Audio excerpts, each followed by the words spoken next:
Hello Jagpreet जी, कैसे हो आप? उम्मीद बहुत बढ़िया। अच्छा, चलिए बात को स्टार्ट करते हैं। हमने लास्ट लेक्चर में किया क्या था?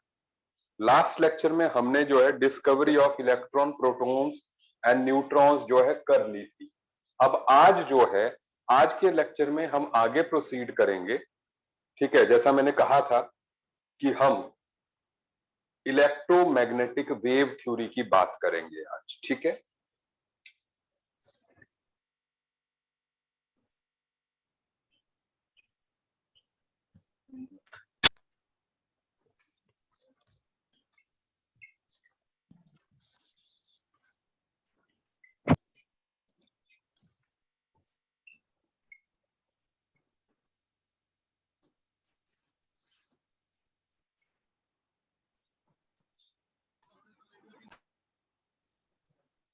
जो ये इलेक्ट्रोमैग्नेटिक वेव थ्योरी है ना, it was given by James Clerk Maxwell.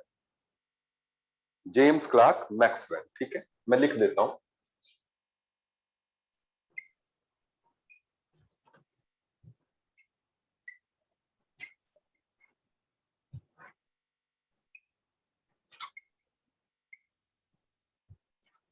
अब सबसे पहले तो हमने थोड़ा सा आइडिया लगा लेना भाई, आखिर हम इलेक्ट्रोमैग्नेटिक वेव थ्योरी की बात कर रहे हैं, हम क्यों कर रहे हैं? हम तो एटॉमिक स्ट्रक्चर पढ़ रहे हैं। और दूसरी बात, ये वेव्स होती क्यों? ठीक है, तो सबसे पहले तो मैं दूसरे सवाल का जवाब देता हूं कि इलेक्ट्रोमैग्नेटिक वेव्स होती कौन सी। हम आज के टाइम में तो बहुत ज्यादा इलेक्ट्रोमैग्नेटिक वेव से घिरे हुए हैं। जो आपके फोन की रेज हैं, they are electromagnetic waves. Electromagnetic radiations हैं वो। आपकी जो बल्ब से जो लाइट निकलती है, सन से जो लाइट निकलती है, ठीक है, वो इलेक्ट्रोमैग्नेटिक रेडिएशंस हैं। दूसरा, जैसे जो माइक्रोवेव या इंडक्शन आजकल चलता है, उनमें भी जो वेव्स यूज होती हैं, जो रेडिएशंस यूज होती हैं, दे आर इलेक्ट्रोमैग्नेटिक। ठीक है, सो आप समझ रहे हो कि X rays, gamma rays, ultraviolet rays, ये सारी जो है इलेक्ट्रोमैग्नेटिक वेव्स के अंडर ही आती है। ठीक है, सो बेसिकली हमारा इनको पढ़ने का पर्पस है कि हम एनर्जी को पढ़ रहे हैं, क्योंकि एक तरह से वो एनर्जी है ना। एक मिनट, एक तरह से वो जो है एनर्जी है, mode of transmission of energy है। सो ऐसे में अगर हम उनको पढ़ रहे हैं, सो हम एनर्जी को पढ़ रहे हैं। ठीक है, तो अब क्योंकि हमारा जो टॉपिक चलेगा आगे, वो एटम में हमें एनर्जी की जानकारी भी रखनी होगी। ठीक है, सो इसलिए जो है पहले हमें इसको पढ़ना पड़ेगा। ठीक है, सो इलेक्ट्रोमैग्नेटिक रेडिएशंस की नेचर के बारे में जो पहली थ्योरी दी गई थी, वो जेम्स क्लार्क मैक्सवेल ने दी थी, जिसके की पोस्टुलेट्स हम करने लगे हैं।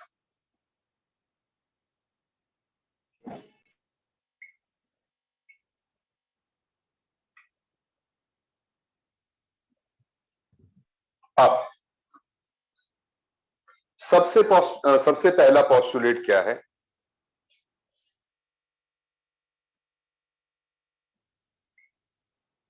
These waves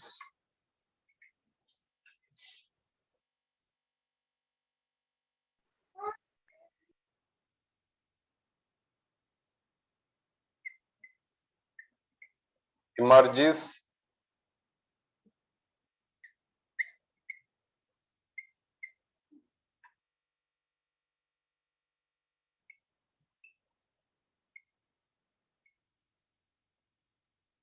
ये वेव्स जो है किसी सोर्स से जब निकलती हैं, सो कंटिन्यूअसली निकलती है। मतलब जैसे बल्ब से लाइट है तो लगातार निकलती जाती है। ठीक है, ये पहला पोस्टुलेट था। क्या आप मेरी बात समझ रहे हैं? ठीक है, ये वेव्स जो है कंटिन्यूअसली किसी सोर्स से जो है इमर्ज होती है। अच्छा,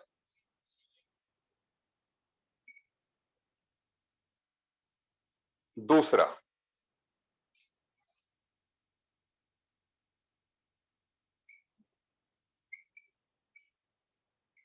these waves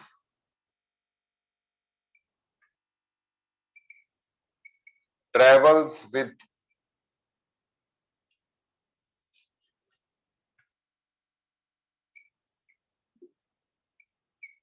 the velocity of light। ठीक है, ये जो है लाइट की वेलोसिटी से ट्रेवल करते हैं। लाइट की वेलोसिटी कितनी होती है जी? लाइट की वेलोसिटी अगर कहें 3 इंटू 10⁻⁸ मीटर्स पर सेकेंड। ठीक है, 3 इंटू 10⁻⁸ मीटर्स पर सेकेंड, बिल्कुल सही बात है। ठीक है, अच्छा, तीसरा point, that does not require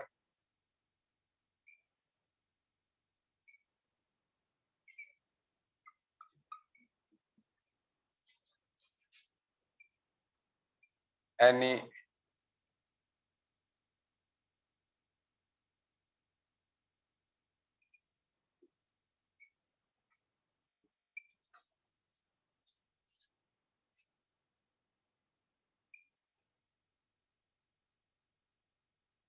propagate, they do not require any material medium to propagate।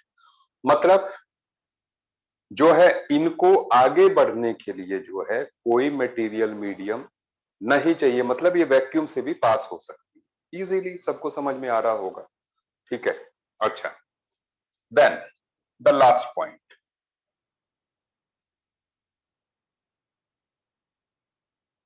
In electromagnetic radiations the electric and magnetic waves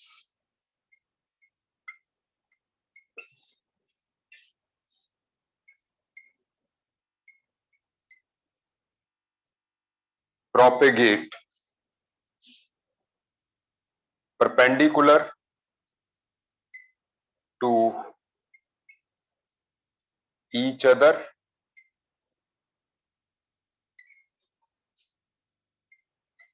as well as perpendicular to direction of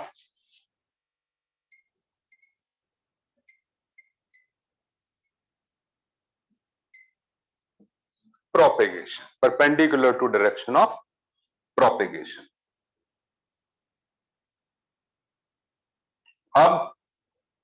अब समझिए, इस लास्ट पॉइंट को मैं समझाता हूं। पहले 3 point सबको समझ में आ गए?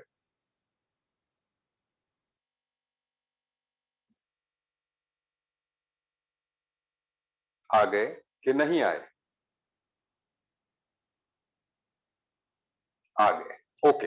लास्ट पॉइंट पे अब हम कंसंट्रेट करते हैं, ठीक है, कि किस तरीके से ये प्रोसीड करते हैं। ठीक है, मानव ज्योत में समझाता हूं, ठीक है।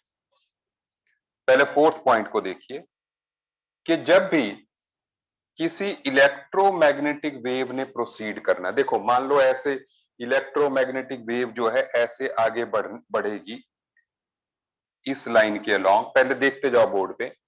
सो मान लो कि इलेक्ट्रिक वेव ऐसे चल रही है, ऐसे चलती है ना कोई भी वेव। सो मान लो ये इलेक्ट्रिक वेव है। कौन सी वेव है?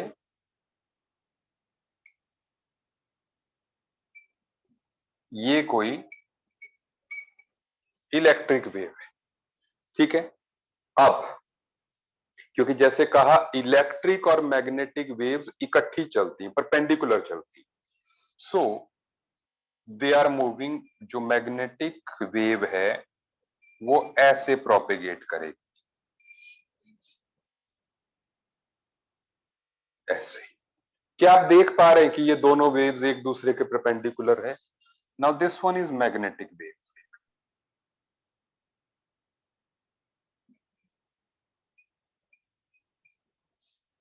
क्या आप देख पा रहे हो कि they are perpendicular to each other? थोड़ा सा इफेक्ट बनाने के लिए मैं आपको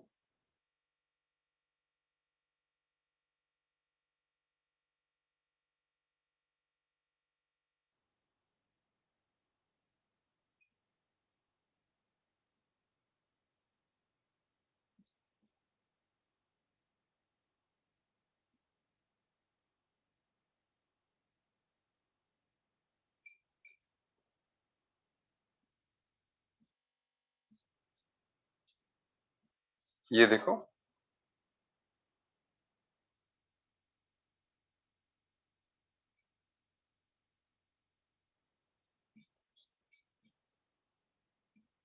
I think now you can see them it better. समझ में आई बात कि नहीं? आप देखो, ये इलेक्ट्रिक वेव चल रही है ऐसे और मैग्नेटिक चल रही है परपेंडिकुलर। सो पहले आप एक बात देखें, जो मैंने कहा, मैंने यहां पे दो बातें कही हैं। एक तो इलेक्ट्रिक और मैग्नेटिक वेव एक दूसरे के परपेंडिकुलर है। आप ये मान लो कि इस प्लेन में, जो मेरे हाथ का प्लेन है, उसमें इलेक्ट्रिक वेव चल रही है, जो बोर्ड का प्लेन है उसमें इलेक्ट्रिक वेव चल रही है। सो जो मैग्नेटिक वेव है वो परपेंडिकुलर प्लेन में चलेगी। सही बात है। और ये दोनों किस प्लेन में आगे बढ़ेंगी? इस प्लेन में आगे बढ़ेंगी। देखो ऐसे, ये इस प्लेन में आगे बढ़ रहे। सो इसका मतलब electric and magnetic waves moves perpendicular to each other as well as perpendicular to the direction of propagation. बेटा जी, मेरी बात समझ में आई कि नहीं?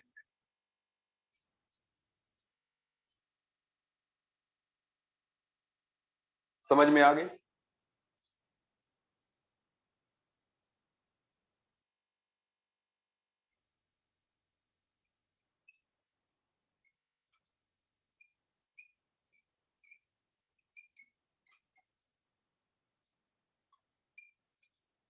सो this is the direction of propagation.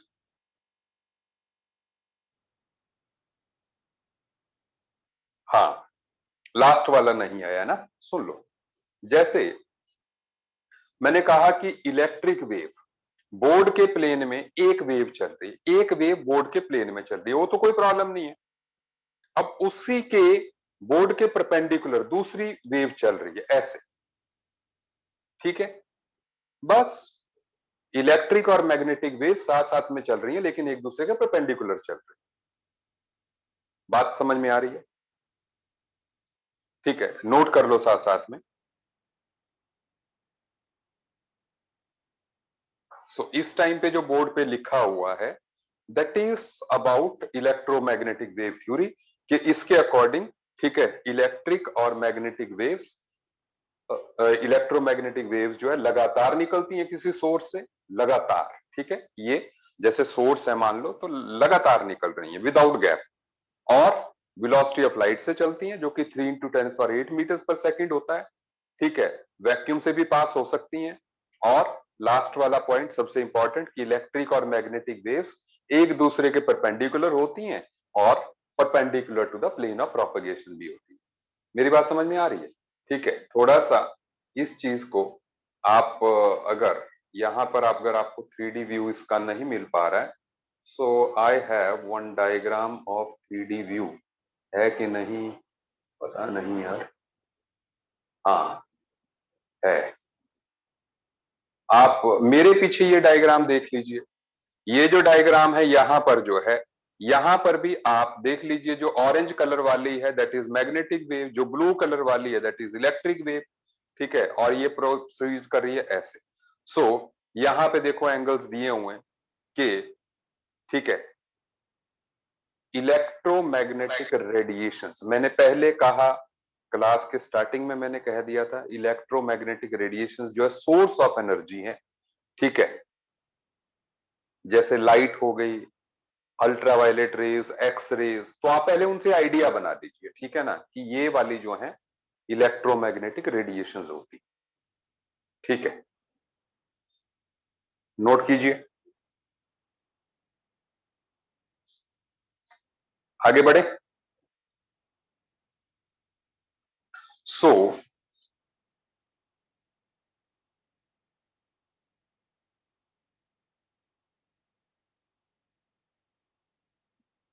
Up. So I hope आपको मेरी बात क्लियरली समझ में आ गई। जो बोर्ड पे लिखा मैं मिटा दूं, आप उसको, मैं मान लूं कि आपको समझ में आ गया, इतना समझ में आ गया आपको, डन। अक्षित को समझ में आ गया, ठीक है, चलो सबको समझ में आ गया, ठीक है, ओके। ये पोस्टुलेट्स हैं, अब इससे आगे बात करते हैं, ठीक है, बहुत बढ़िया। अच्छा,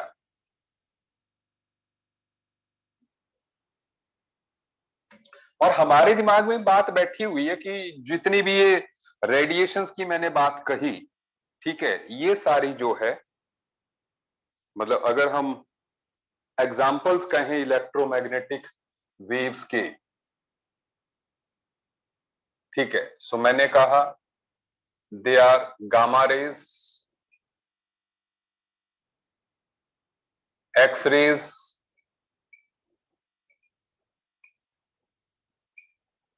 यूवी रेज,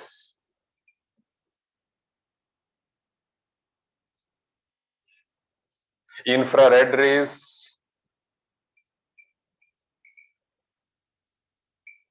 विजिबल रेज,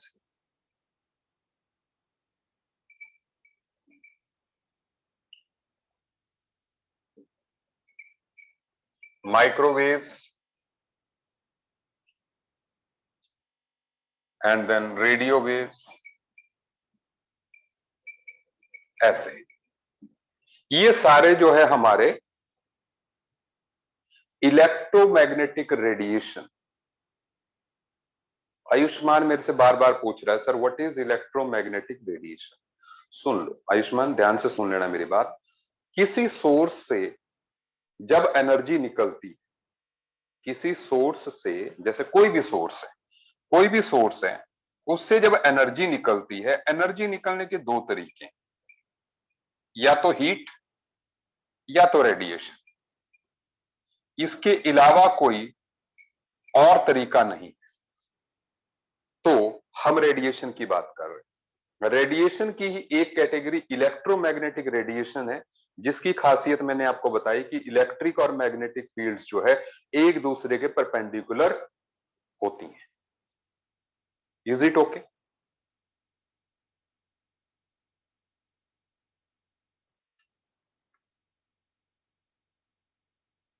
अच्छा, और हमने कहा कि जब भी किसी सोर्स से ये रेडिएशंस निकलेंगी तो लगातार निकलेंगी, लगातार निकलेंगी, ठीक है बेटा जी, ये सब भी आपको समझ में आ गया। मतलब आपके अराउंड इलेक्ट्रोमैग्नेटिक रेडिएशंस ही रेडिएशंस है। अच्छा सुन लो, हम सब कुछ पढ़ेंगे, पूरा इसका सर्जरी करके छोड़ेंगे, ठीक है। Visible raise, VIBGYOR, visible raise means VIBGYOR, ठीक है। अच्छा, जो हमें दिखती है, समझ में आ गया, विजिबल रेज, विजिबल रेज को ही तो सबसे ज्यादा हम जानते हैं, ठीक है। अच्छा, सो अब बात देखो, अगर हम वेव्स की बात कर रहे हैं भाई, जेम्स क्लार्क मैक्सवेल ने अपनी थ्योरी में ये कहा कि ये जो इलेक्ट्रोमैग्नेटिक रेडिएशंस होती हैं, इनकी नेचर वेव वाली है ना, वो वेव्स वर्ड उसने यूज किया ना, इनकी नेचर वेव्स वाली।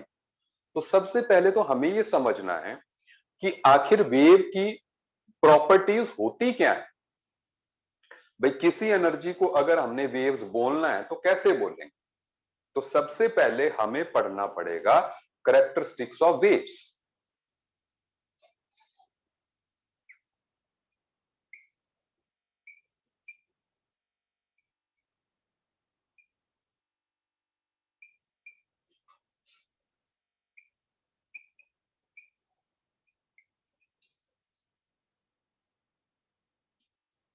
अब वेव्स के कैरेक्टरिस्टिक्स, भैया वेव्स के कैरेक्टरिस्टिक्स क्या क्या है, ठीक है। सो यहां पे हम चार पांच वेव के कैरेक्टरिस्टिक्स की बात करेंगे, ठीक है। सो वन बाय वन जो है बात को स्टार्ट करते हैं, ठीक है। सबसे पहले जिस कैरेक्टरिस्टिक की हम बात करेंगे जी वेव का, that is wavelength.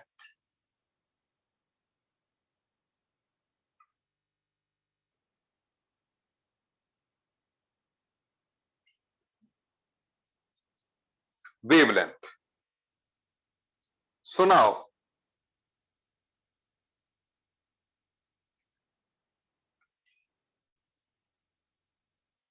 What is this wavelength?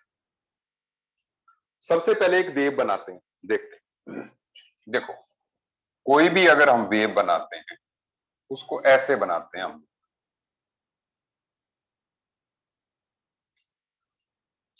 इसका जो पीक मोस्ट पॉइंट होता है उसको हम क्रेस्ट बोलते हैं, और जो बॉटम मोस्ट पॉइंट होता है उसको ट्रफ बोलते हैं।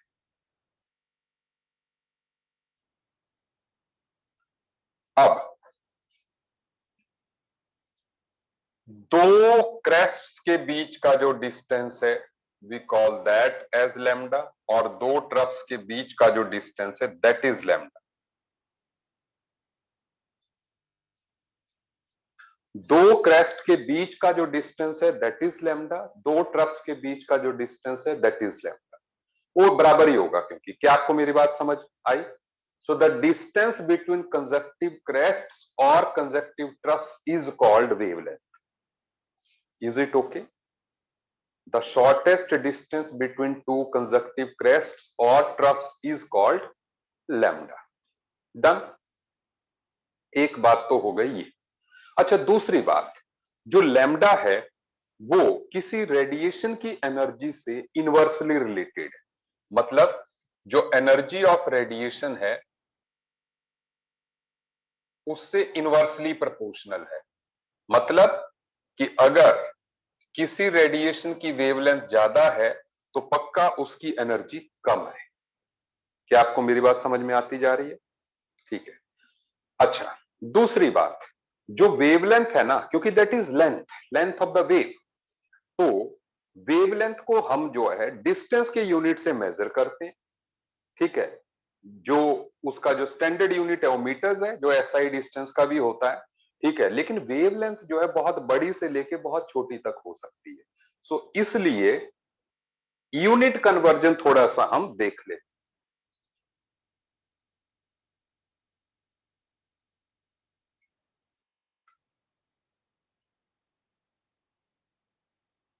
डिस्टेंस की यूनिट कन्वर्जन जो है, देखो, सबसे पहले हम यहां पे सबसे बड़ा जो करेंगे वो किलोमीटर करेंगे। Kilometre is equal to 10⁻³ metres. सही बात है, आप लोग ये जानते हैं। ठीक है, 1 किलोमीटर में 1000 मीटर्स आते हैं। दूसरा, हम जनरली डेसीमीटर बहुत रेयरली यूज करते हैं, लेकिन चलिए, 1 decimetre is equal to 10 metres. ठीक है, और अब छोटे यूनिट्स पे आते हैं, जैसे 1 मिनट, डेसीमीटर, सॉरी, ये जो है ये हमने यहाँ पे गड़बड़ लिखा। 1 डेसीमीटर, ये ठीक है, 1 decimetre is equal to 10⁻⁻1 metre. ठीक है, 1 डेसीमीटर इज 10⁻⁻1 मीटर, मतलब 0.1 मीटर के बराबर 1 डेसीमीटर हुआ। I hope you are getting. अच्छा, उसके बाद आता है जी centimetre. Centimetre is 10⁻²मीटर।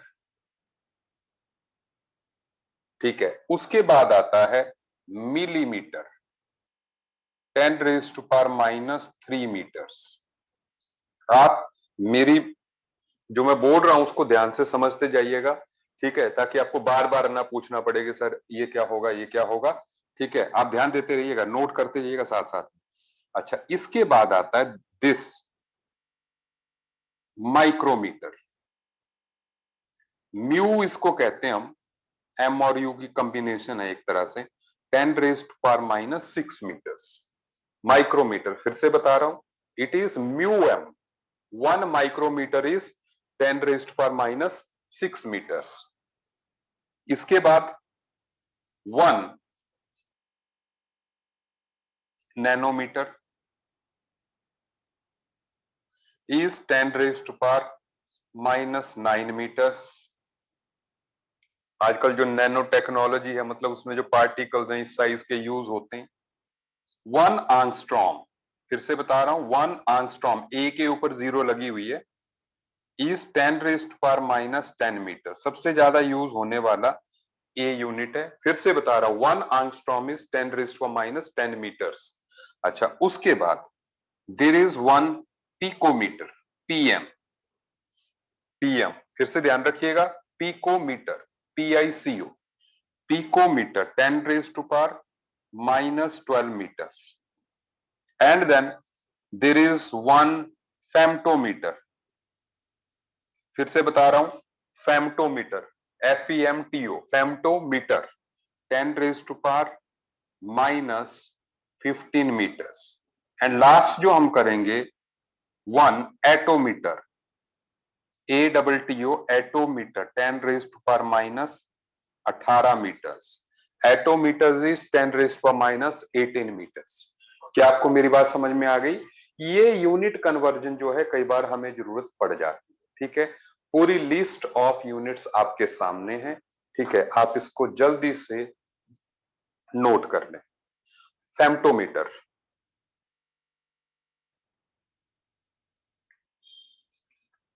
FM is फेम्टोमीटर।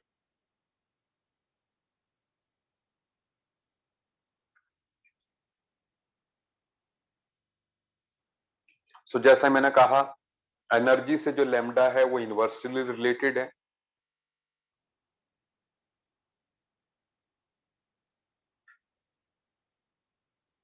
समझ में आ रही है बात?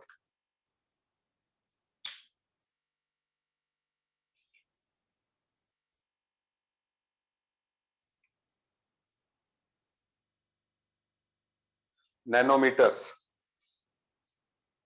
Nanometres, nano technology. Attometre, ATTO।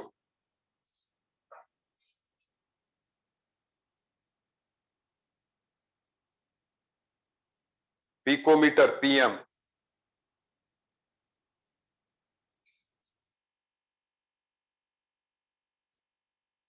Is it okay?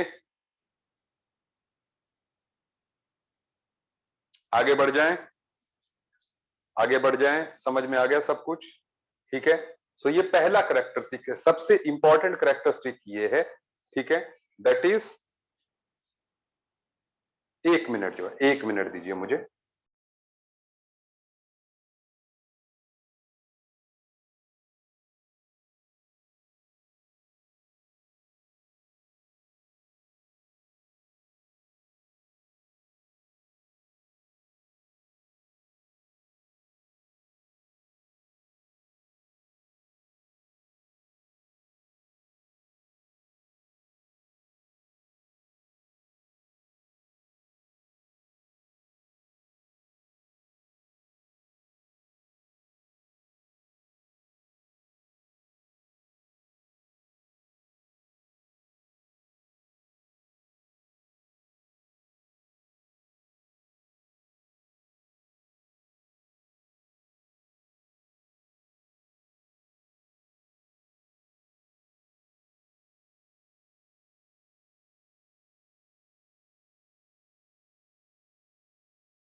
सो अच्छे से आपने ये समझ लिया, ठीक है। अब हम आगे बढ़ रहे हैं अगले करेक्टरिस्टिक की तरफ। ध्यान से समझिएगा, क्योंकि ये ऐसी चीजें हैं जो सारे टॉपिक में यूज होनी है, ठीक है, बहुत आगे तक ये यूज होनी है। तो the second thing is frequency.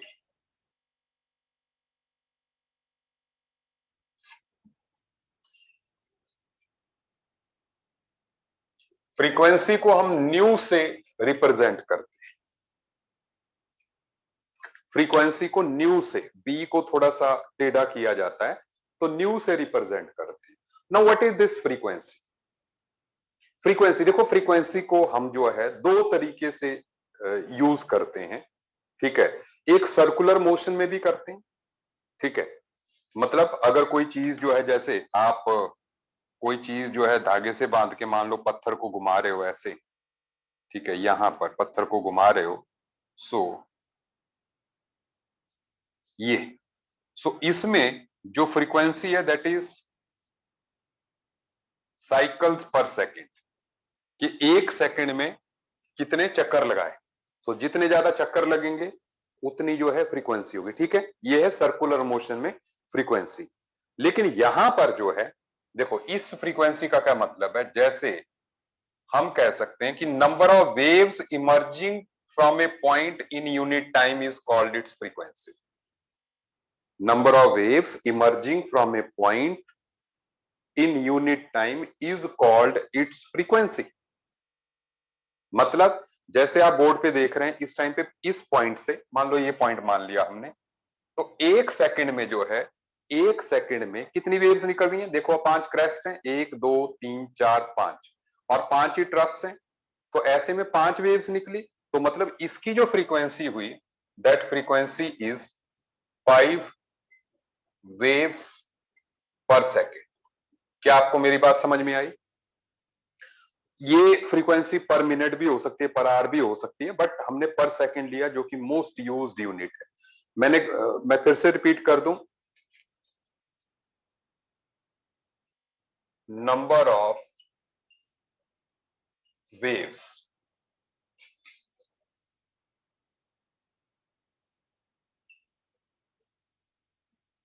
emerging from a point in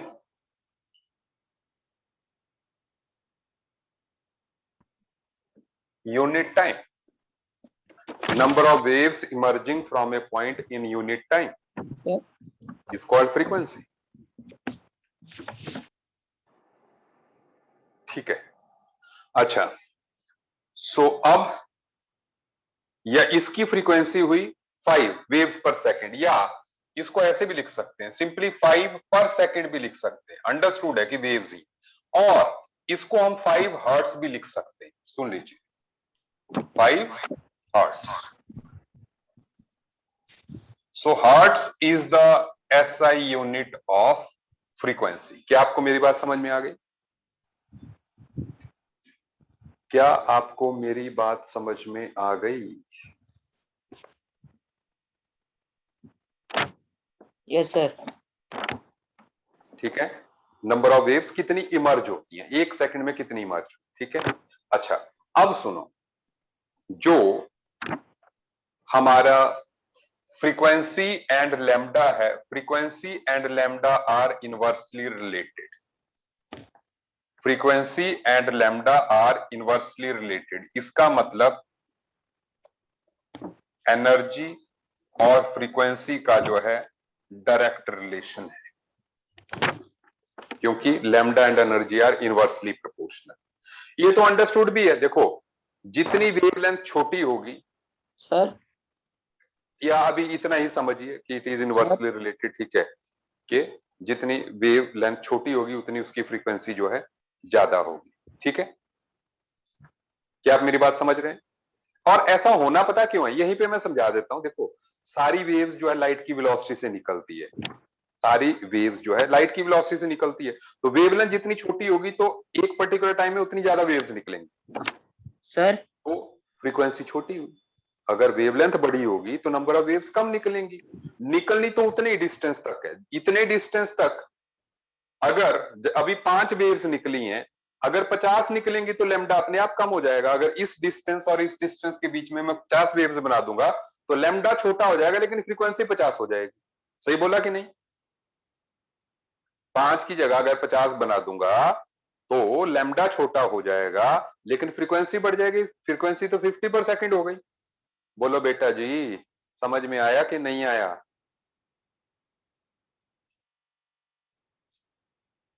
समझ में आ गया, ठीक है। नकुल ने यस कर दी, मैं आगे बढ़ रहा हूं, ठीक है। सुनते जाओ अब, ठीक है। मेरी आवाज वगैरह सब कुछ टन आ रही है एकदम, ठीक है। सुनो, अब आगे बढ़ रहे हैं, अब आगे बढ़ रहे हैं। अगला जो फीचर है अपने वेवलेंथ का, उसको आप देखें, ये सॉरी वेव्स का, वो है वेलोसिटी।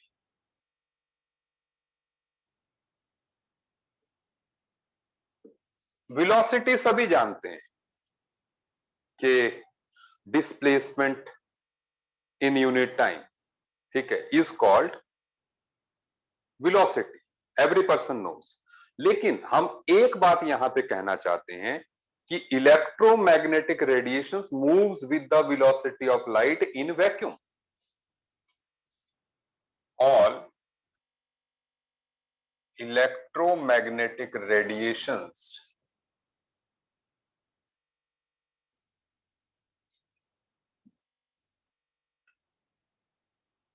travel सर with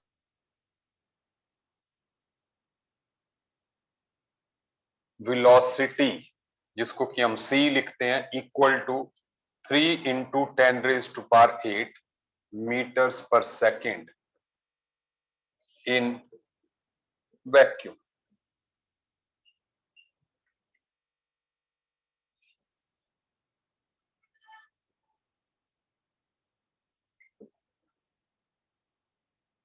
ठीक है, सो वैक्यूम से जो है 3 × 10⁸, और इस वेलोसिटी को हम c से रिप्रेजेंट करते हैं। सही बात है, c से रिप्रेजेंट करते हैं। तो अब ये जो तीन हमने टर्म्स की, सुन लीजिए, हमने टर्म्स की वेवलेंथ, फ्रीक्वेंसी एंड वेलोसिटी। इन तीनों में रिलेशन पता क्या है? Nu is equal to C upon lambda. इस रिलेशन को याद रखिएगा, nu is equal to C upon lambda.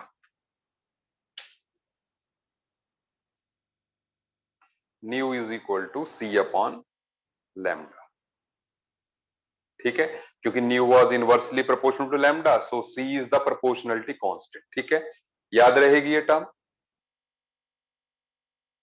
ठीक है, सो ये हो गया तीसरा कैरेक्टरिस्टिक, क्योंकि इसके बारे में हमने कम ही बात की। हमने कहा कि electromagnetic radiations moves with the velocity of light. ठीक है, एक कांस्टेंट वेलोसिटी से मूव करती हैं। ठीक है, और हमारे पास एक रिलेशन आ गया। ठीक है, जसजोत को समझ में आ गया?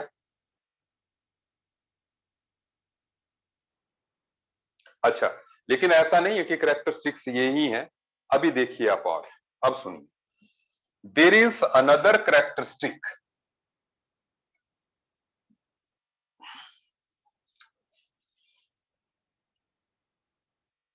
that is called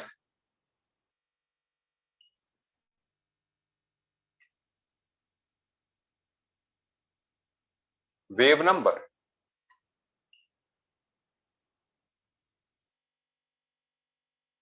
Now how do we define this wave number?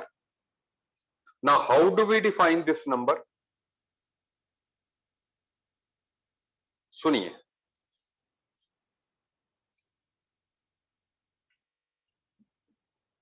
number of waves present in unit distance। ये न्यू के ऊपर बार लगा हुआ है, new bar, number of waves present in unit distance. मैं बता रहा हूं, मतलब आप चिंता मत कीजिए। देखो, जैसे मान लीजिए हमने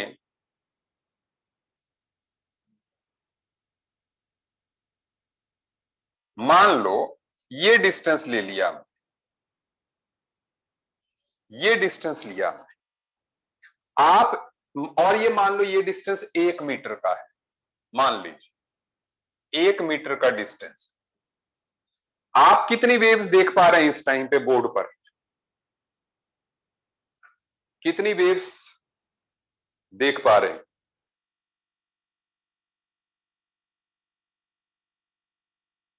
4, बिल्कुल 4 वेव्स। तो इसका मतलब इसका जो वेव नंबर हो गया, दैट इज 4 वेव्स पर मीटर, या सीधे सीधे 4 पर मीटर। इसका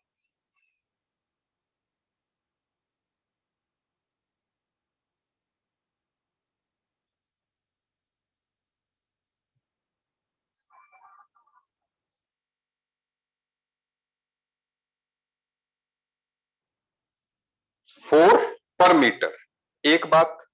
अच्छा, और सुनिए, हाँ मैं बता रहा हूं, कुलमीत मैं सारी बात बता रहा हूं।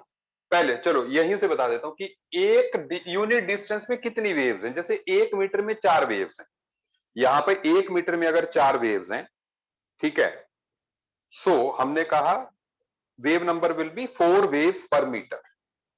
ठीक है, डिस्टेंस है ना 4 मीटर में, ये 1 मीटर में 4 वेव्स आए। अच्छा, अगर 1 मीटर में 4 वेव्स हैं तो लैम्डा कितना होगा, जरा दिमाग लगा के बताइए, व्हाट विल बी लैम्डा।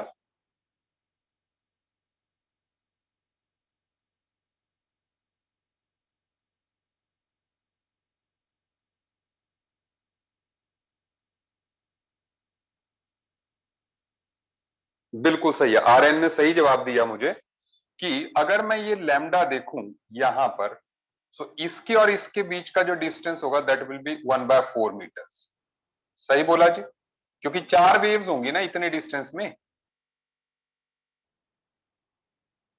ठीक है, 4 वेव्स होंगी इतने डिस्टेंस में, so that means nu bar is inversely proportional to lambda.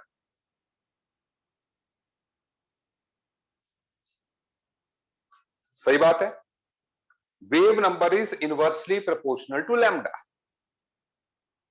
कि जैसे अगर इस डिस्टेंस में मैं एक क्रेस्ट और एक ट्रफ ही ले लूं तो वेवलेंथ तो बढ़ गई, लेकिन वेव नंबर 1 हो गया, क्योंकि एक वेव पर मीटर हो गई फिर, और वेवलेंथ हो गई 1 मीटर।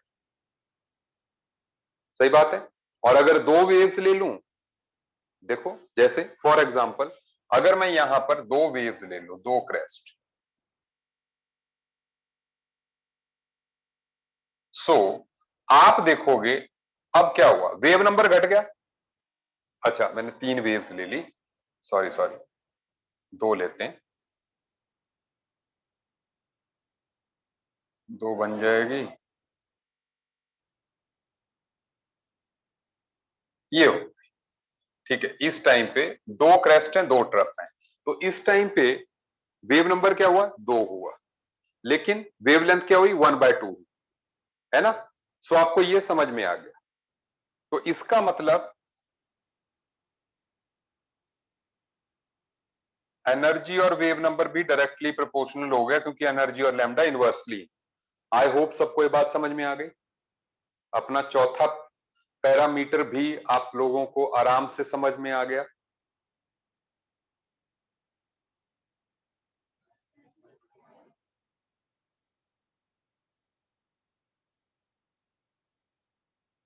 ठीक है, चलिए अब बढ़ते हैं लास्ट पैरामीटर।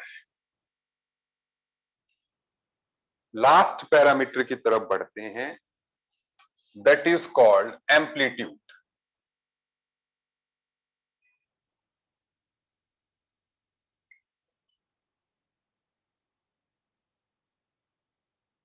एम्पलीट्यूड, एम्पलीट्यूड को हम क्या कहते हैं, वैसे तो सीधे सीधे कहें तो हाइट ऑफ क्रेस्ट और डेप्थ ऑफ ट्रफ। ठीक है,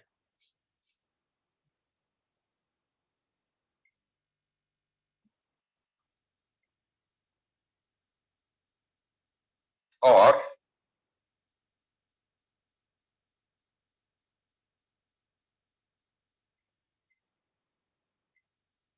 या इसको ऐसे भी लिख लिया जाता है अल्टरनेटिवली, और maximum displacement of A wave from mean position.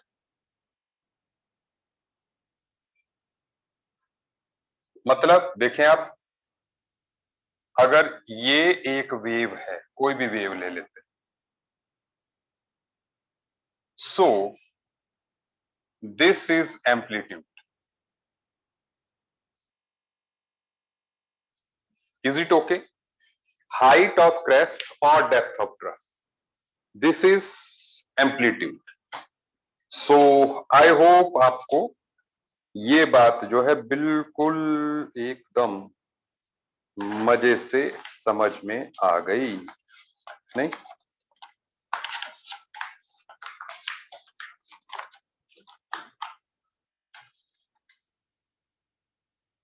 ठीक है, मिटा दूं? इसका एनर्जी से कोई सीधा सीधा रिलेशन नहीं है।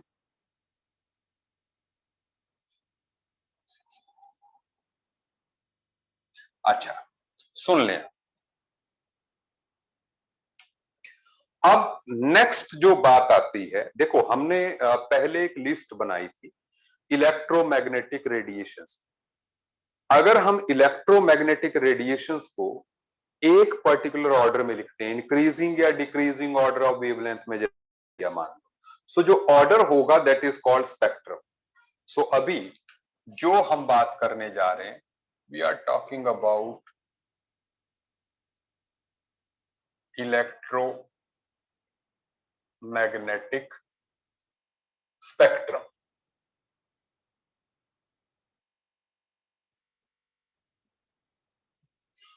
ठीक है, now what is this electromagnetic spectrum? आप समझिए बात।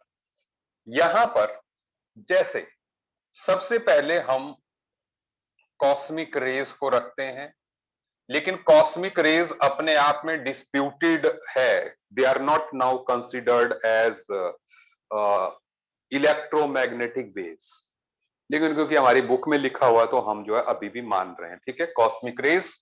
ठीक है, नंबर वन। उसके बाद ये सबसे ज्यादा एनर्जी की होती है, एनर्जी, एनर्जी वाइज लिख रहा हूं मैं। एंड देन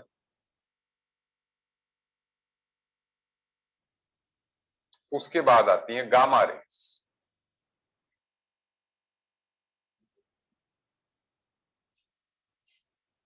फिर आती हैं X raise,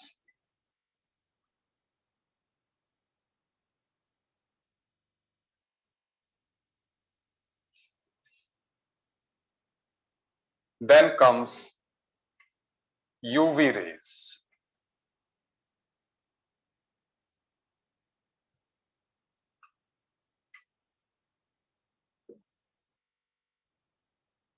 visible raise,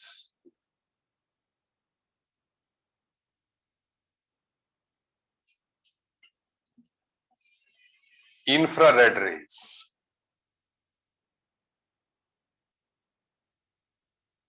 and then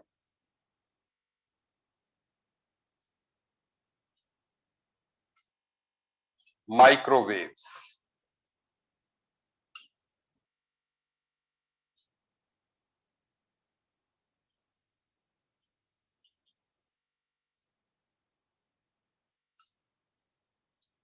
radio waves.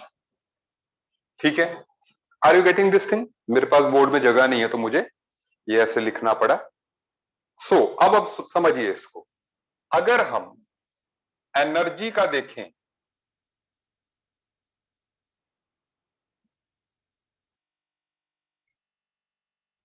Energy जो है हमारी इस तरफ को इंक्रीज करती है।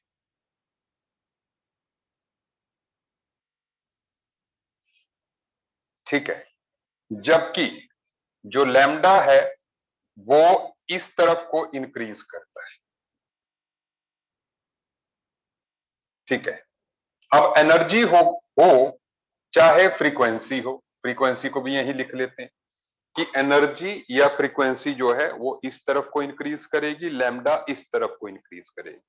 सो this entire arrangement is called electromagnetic spectrum. ठीक है, alpha rays are not electromagnetic rays क्योंकि they are stream of particles.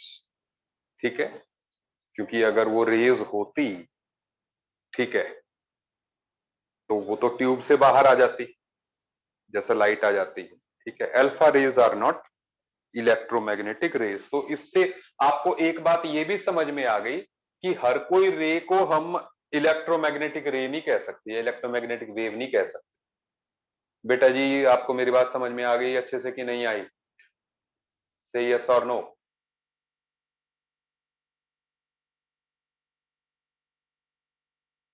चलिए, आपको समझ में आ गई सबको। ठीक है, सो अब हम इसमें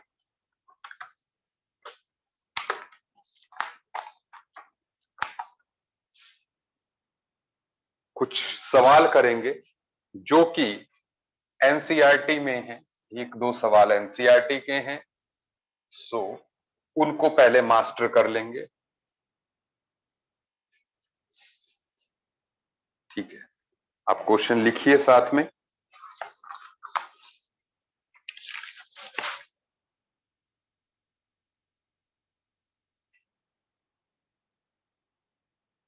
जिनके पास एनसीईआरटी है वो आज देखेंगे।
मतलब broadcast on a frequency of 1368 kilo hertz. 1 kilo hertz होता है 1000 हर्ट्स के बराबर। सो मैंने आपको कन्वर्जन बता दी। ठीक है, यहीं पर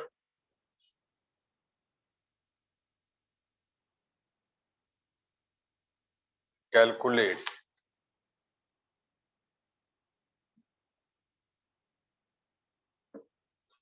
वेवलेंथ ऑफ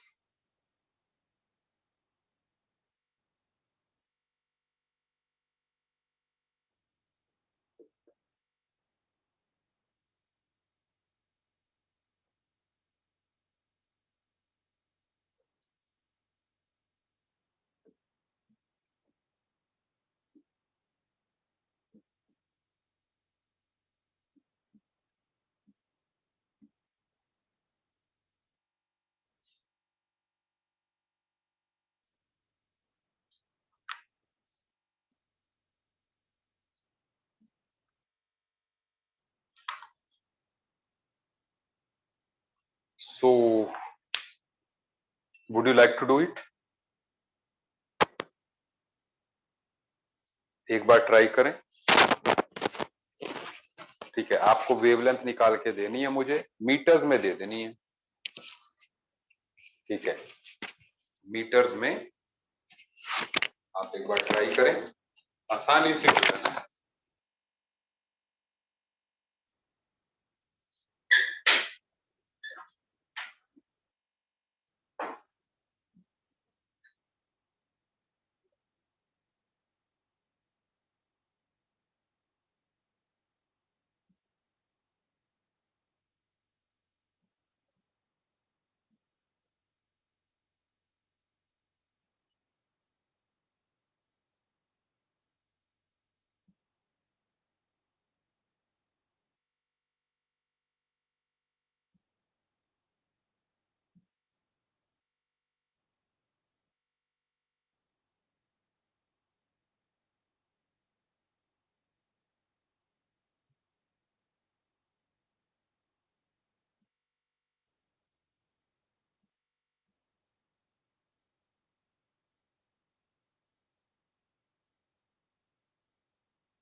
आई होप आसान था क्वेश्चन मेरा। कर लिया सबने? 219.3 बिल्कुल सही। ठीक है, चलिए देखते हैं। सो हमने करना क्या है, हमें फॉर्मूला पता है, सुनो। हमें फॉर्मूला पता है, nu is equal to C upon lambda. So lambda is equal to C upon frequency. C कितना है? 3 इंटू 10⁻⁸। न्यू कितना हो गया? 1368 इंटू 10⁻³ हर्ट्स में। बस ये ही आपने सॉल्व करना है और आ जाएगा 219.3 मीटर्स। बेटा जी मुझे लगता है आपको समझ में आ गई। एक ही बात, 2.19 10⁻², ठीक है, 219.3 मीटर्स। ठीक है, इजी। चलिए, सबने कर लिया? सबको समझ में आ गया? ओके।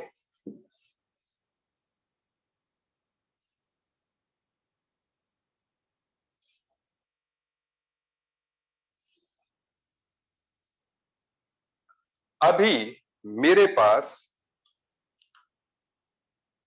एनसीईआरटी का एक और क्वेश्चन।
क्वेश्चन समझ में आ गया आपको? रेड की रेंज दी है अप्रोक्सीमेटली 400 नैनोमीटर से 700 नैनोमीटर तक। आपको यह बताना है इन दोनों वेवलेंथ को आपने फ्रीक्वेंसीज में कन्वर्ट करना है हर्ट्ज में। ठीक है, ट्राई दिस। बहुत आसान सवाल है, बहुत आसान सवाल है। ठीक है, मुझे पता है आप कर सकते हो। ठीक है, 2 मिनट में हो जाना चाहिए।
हाँ भाई बच्चों,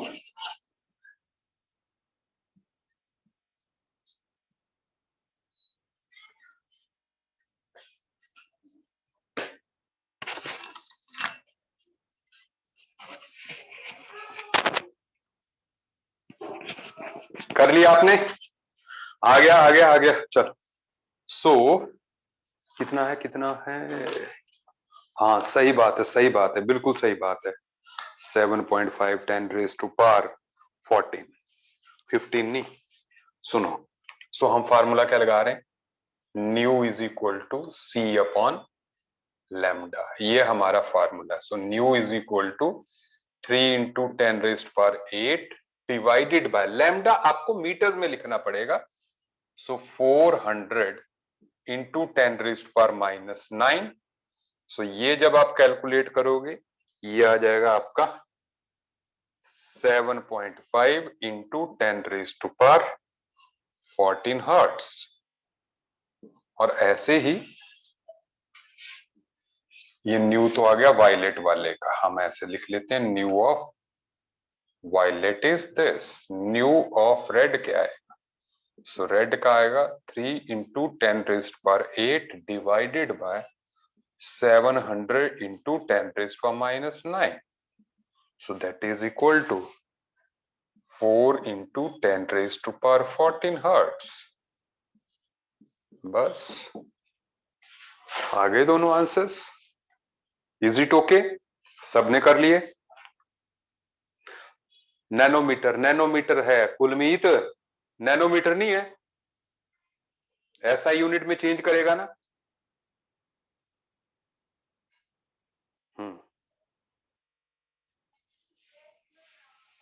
ओके ओके ओके, हाँ 4.2 आएगा, सही बात है 4.2। डन। सो ये आ गया आपका आंसर। आगे बढ़े।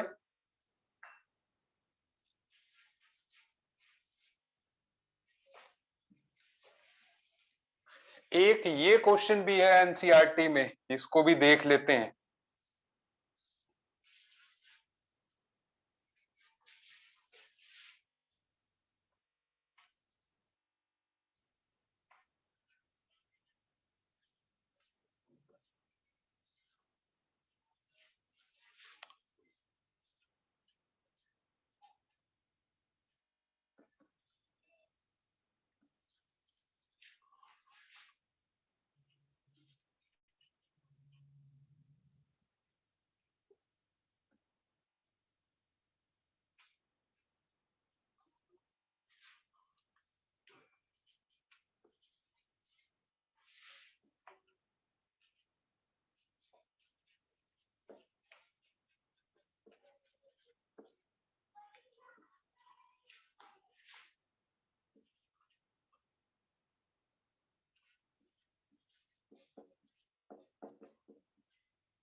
ठीक है, ये भी एनसीईआरटी में है क्वेश्चन, तो इसको भी हम कर लेते हैं। Calculate wave number and frequency of yellow radiation having lambda equal to 5800 angstrom. ठीक है, सो वेव नंबर हम पर मीटर पर सेंटीमीटर पर मीटर में निकाल लीजिए, आप चाहे इसको पर मीटर में निकाल लीजिए, फ्रीक्वेंसी तो हर्ट्ज में निकाल लीजिए। ठीक है ये भी आसान। ठीक है, देखो कैसे करना है जल्दी से, 2 मिनट दे रहा हूं। ठीक है, I am waiting for you.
देखते हैं।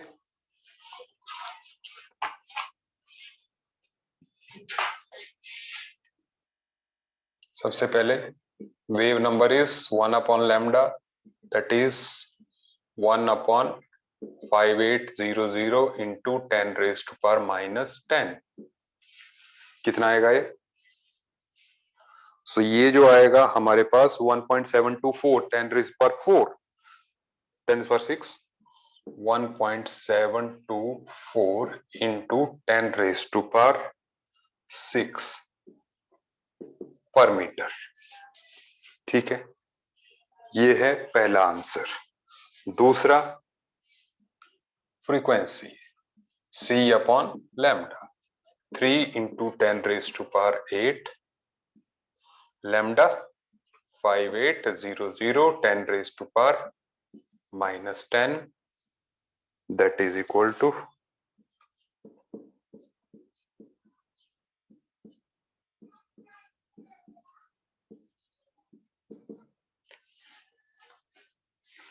this is it okay?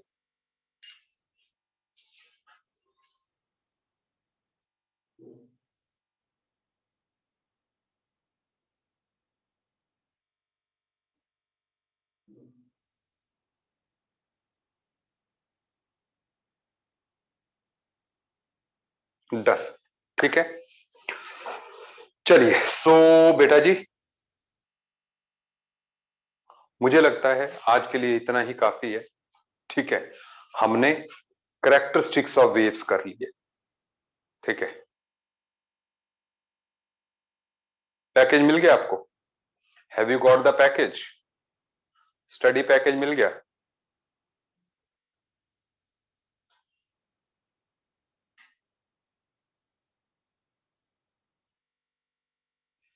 Hard copy आप राहुल जी ने मैसेज भी डाला है। ठीक है, आप कलेक्ट कर सकते हो सेंटर से। ठीक है, बस उनको कंफर्म कर दीजिए ताकि वो रेडी रखें आपके लिए। और जो है मैं सॉफ्ट कॉपी डलवा रहा हूं ग्रुप में। डन, ठीक है।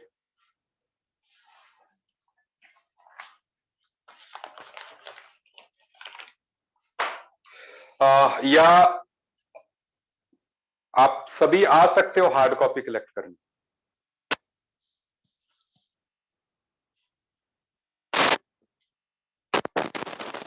जो नहीं आ सकता है से नो।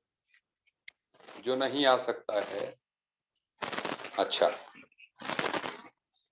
ठीक है, ठीक है। 2-3 लोग कह रहे हैं कि नहीं आ सकते।